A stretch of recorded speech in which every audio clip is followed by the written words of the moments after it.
Hey everyone, welcome back to the channel. Today we're talking about one of Netflix's biggest phenomena, Stranger Things. You know, that show about kids riding bikes and fighting monsters? Yeah, well, those kids are now old enough to rent cars and apply for mortgages, but we're still pretending they're in high school. But here's my hot take. This show should have ended after Season 2. I know, you're probably thinking I'm crazy. Season 4 came out 3 years ago after a wait so long that some fans literally graduated college in between seasons. Season 5 is coming. Finally, before the cast needs walkers, and the show's more popular than ever. But hear me out, because Season 2 gave us the perfect ending to what could have been a legendary limited series, and everything after has kind of been a masterclass in how long can we stretch this thing before people notice.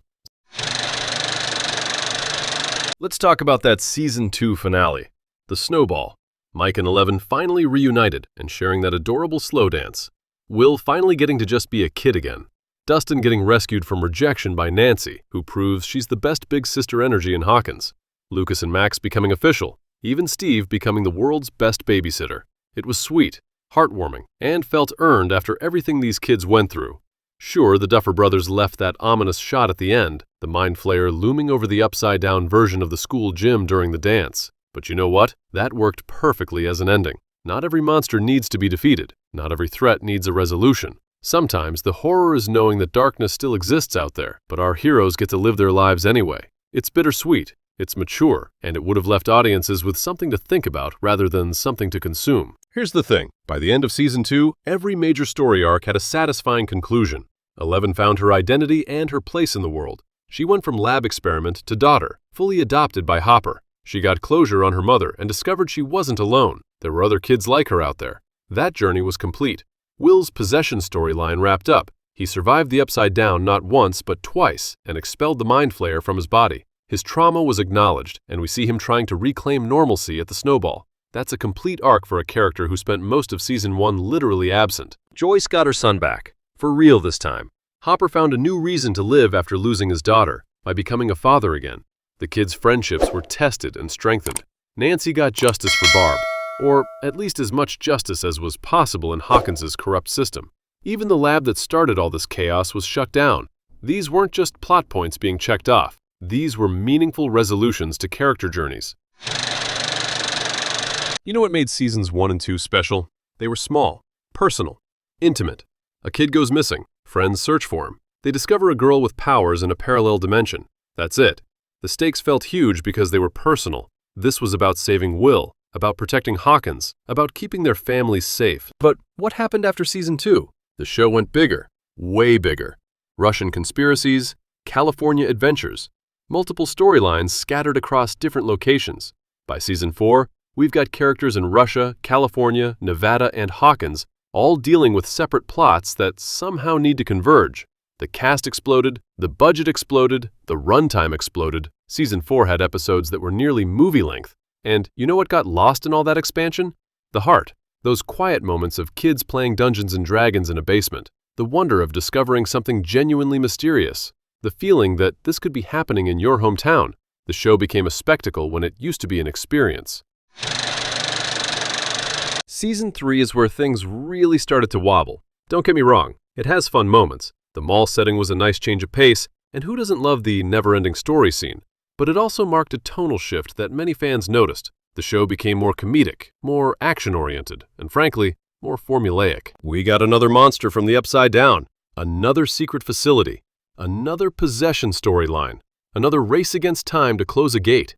It was hitting the same beats as before, but with less emotional impact because we'd seen it before. The characters started feeling like they were in a loop rather than growing. And while Season 2 earned its emotional moments, Season 3 often felt like it was trying too hard to recapture lightning in a bottle. The cracks were showing. Too many subplots meant some characters got sidelined or reduced to comic relief. The magic of discovery was gone because we already knew about the Upside Down. What was once mysterious became routine. And critically, the show started struggling with what happens when child actors grow up, but your story needs them to stay kids. This brings us to one of the unavoidable issues. The kids grew up. By Season 4, these kids were teenagers looking like they could be in college. The massive gaps between seasons didn't help. The show that started with the innocence of childhood was now dealing with actors who'd physically outgrown their roles. And while the writers tried to age up the storylines to match, it created this weird disconnect where the show couldn't decide if it wanted to be about kids on bikes or teenagers dealing with genuine trauma and violence. Season 2 caught them at the perfect moment. Still young enough for that sense of wonder and adventure, but old enough to face real danger and make meaningful choices. They could have frozen that in amber, preserving what made the show special. Let's be honest about seasons 3 and 4. They're entertaining television, sure, but are they as good as seasons 1 and 2? Most fans would say no. They're bloated where the original was tight. They're loud where the original was subtle. They rely on spectacle where the original relied on character.